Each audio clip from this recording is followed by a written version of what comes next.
প্রিয় শিক্ষার্থীরা, তোমরা কেমন আছো? আশা করি অনেক ভালো আছো। পবিত্র মেহতাবের পক্ষ থেকে তোমাদের সকলকে স্বাগত জানাইতেছি। আমরা আজকে অষ্টম শ্রেণীর অঙ্কগুলো সলভ করব। তার আগে বলে রাখি, আমি বিভিন্ন ব্যস্ততার কারণে ভিডিওগুলো এখন পর্যন্ত অনেকগুলো ভিডিও পোস্ট করতে পারি নাই। তবে আজকে থেকে আমার ভিডিওগুলো প্রতিদিন ইউটিউব চ্যানেলে আসবে। আশা রাখি তোমরা আগে যেমন পাশে ছিলে এখনও ঠিক একই রকমভাবে সাপোর্ট দিয়ে যাবে। তোমরা অষ্টম শ্রেণীর বীজগণিতের অঙ্ক করতেছিলাম, আমাদের 4.0 অনুশীলনী, যেটা 4 অনুশীলনী সেটা শেষ। আমরা আবার আজকে পাটিগণিতে চলে আসব। তো চলো, পাটিগণিতের দ্বিতীয় অধ্যায়ের আমরা অঙ্ক শুরু করব। চক্রবৃদ্ধি মুনাফা। ঠিক আছে,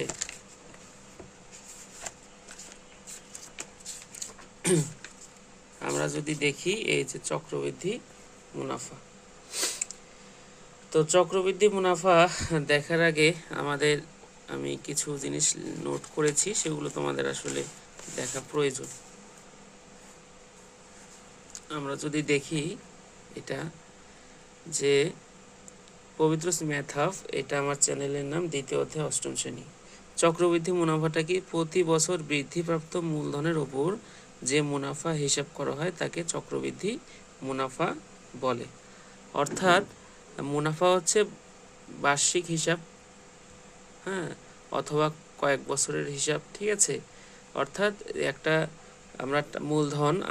মূলধন বা আমাদের আসল যেটাকে বলে, সেটা আমরা কোথাও রাখলাম, সেখান থেকে আমাকে বছর শেষে বা মাস শেষে অথবা কয়েক বছর শেষে যে পরিমাণ লাভটা দিবে সেটা হচ্ছে মুনাফা। এখন চক্রবৃদ্ধির মুনাফাটা কিভাবে হিসাব হয়? চক্রবৃদ্ধির মুনাফাটা হিসাব হবে হচ্ছে তোমার, আমরা যদি এখানে দেখি, ধরো তোমার হচ্ছে যেভাবে হিসাব হয় আমরা সেটা দেখব। তোমার হচ্ছে মূলধন ধরো 500 টাকা। ঠিক আছে, 500 টাকা তুমি কোথাও জমা রাখলে অথবা কোথাও রেখে দিলে, সেখানে তোমাকে বললো যে বছর শেষে তোমাকে ধরো যে 2% ইন্টারেস্টে, এটা হচ্ছে হার, 2% ইন্টারেস্টে তোমাকে এই চক্রবৃদ্ধি মুনাফা হারে তোমাকে লাভ দেবে।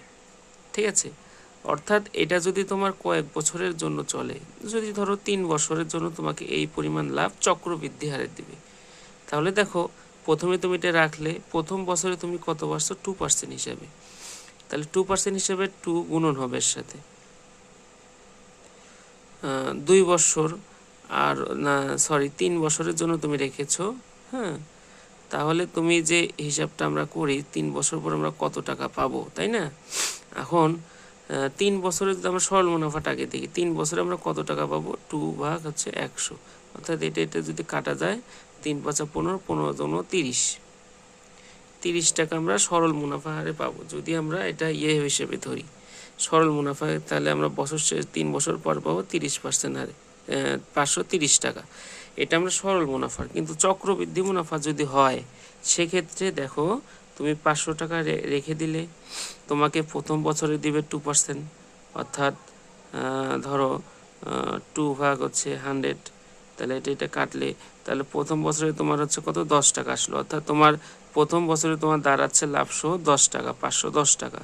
কারণ পরের বছরে যদি তুমি হিসাব করো তখন কত হবে? এটার সাথে 2% যোগ হবে, 2 এটা কাটলা, আর এটা দিয়ে কাটলে 5, তাহলে কত হচ্ছে? 51কে যদি তুমি 5 দিয়ে ভাগ দাও, 5 5 1 0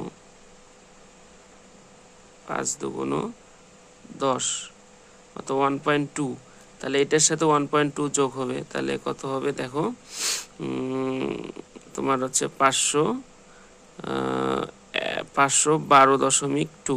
ঠিক আছে, আবার 3 বছরে তুমি কত পাবে? ঠিক আছে, এভাবে তোমার হিসাব হয়। অর্থাৎ যে টাকাটা তোমার মূলধন আমরা হিসাব করতেছি, যে প্রথম মাসে যদি আমি 510 টাকা পাই, ওই 510 টাকার উপর পরের মাসে, ঠিক আছে, আবার যে পার্সেন্ট হারে তোমাকে বলে দিয়েছে সেই পার্সেন্ট হারে সুদ দেবে।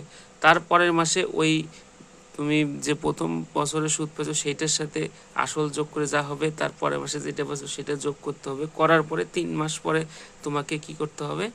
আবার ওই যে আসলটা 2 মাসে দাঁড়িয়েছে সুদ সহ তার উপর ফির অত পার্সেন্ট তোমাকে দিবে।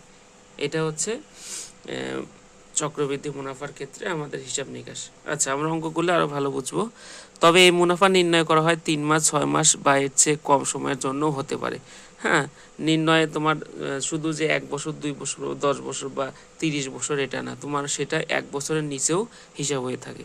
এখন যদি আমরা সূত্রগুলো দেখি, চক্রবৃদ্ধি মূলধন সি ইকুয়াল হচ্ছে পি প্লাস ওয়ান পি গুণন 1 plus R to the power N. আর চক্রবৃদ্ধি মুনাফা হচ্ছে সি মাইনাস পি। আর এখানে পি সমান কি, এই যে এটা, আর পি হচ্ছে মাইনাস হচ্ছে পি অর্থাৎ মূলধন। আমরা যদি এখানে দেখি যে সি ইকুয়াল কম্পাউন্ড প্রফিট বা ইন্টারেস্ট, এটা হচ্ছে চক্রবৃদ্ধি মুনাফা। পি ইকুয়াল হচ্ছে প্রিন্সিপাল বা মূলধন। আর ইকুয়াল হচ্ছে রেট বা ইন্টারেস্ট মুনাফার হার। এন ইকুয়াল নাম্বার অফ ইয়ার অর্থাৎ বছর, তোমার কত বছরের জন্য দিচ্ছে সেটা। ঠিক আছে, এখন এখান থেকে যদি আমরা একটা অঙ্ক দেখি,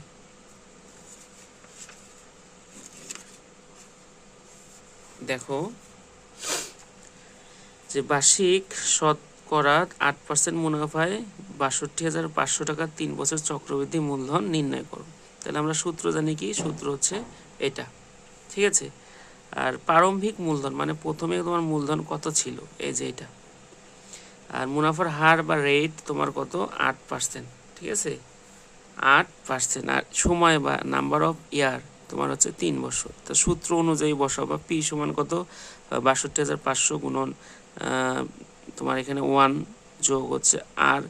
আর এখানে আমরা কিভাবে লিখবো, আর কে যদি আমরা এইভাবে লেখা যায়, পার্সেন্টেজ মানে 100 হিসাবে 100 দ্বারা ভাগ, এটা হচ্ছে আর। এই যে আর এখানে দিয়ে দিলাম। আর উপরে হচ্ছে পাওয়ার হচ্ছে এন মানে 3 বছর। হ্যাঁ, এন মানে বছর। তারপর দেখো এখানে যদি 8 দিয়ে কাটি, 4 দিয়ে কাটি, তাহলে 2, এখানে হচ্ছে 25। তাহলে এখানে কত হচ্ছে, যদি আমরা 25 লসাগু করে দিই, 25 × 25 আর 2 = 27, এই যে 27 আর নিচে হচ্ছে 25। এখন উপরে যেহেতু 3 আছে, সেটা 3 বারও তুমি লিখতে পারো, এভাবেও লিখতে পারো যে 27 গুণন 27 গুণন হচ্ছে 27 ভাগ হচ্ছে 25 ভাগ হচ্ছে 25 ভাগ হচ্ছে 25। ঠিক আছে, আর এটা তোমার সাথে কত আছে, ৬২,৫০০। এটা গুণ করে এভাবে লিখতে পারো। আবার 27কে তুমি যদি 25 দিয়ে ভাগ দাও, সেটা হয় তাকে 3, অর্থাৎ ক্যালকুলেটারে যখন পাওয়ার দিবে তখন এই যে এটা আসবে, তার সাথে এটা গুণ করে দেবে, এটা হচ্ছে অ্যান্সার। ঠিক আছে, তো এই ছিল তোমাদের হচ্ছে আমার এই চক্রবৃদ্ধি মুনাফার প্রথম ভিডিও। তাই এরকম আমরা প্রত্যেকটা অঙ্কই সলভ করে দেব। আর আমরা পরবর্তী ভিডিওতে অধ্যায়ের অঙ্কগুলো করব এবং এক্সাম্পল যেগুলো দেওয়া আছে উদাহরণ, সেই অঙ্কগুলো করার চেষ্টা করব। যাই হোক, সবাই ভালো থাকবে, সুস্থ থাকবে, সবার জন্য শুভকামনা। অবশ্যই পবিত্র স্নেহ পাশে থাকবে এবং লাইক, কমেন্ট, শেয়ার দিবে। ঠিক আছে।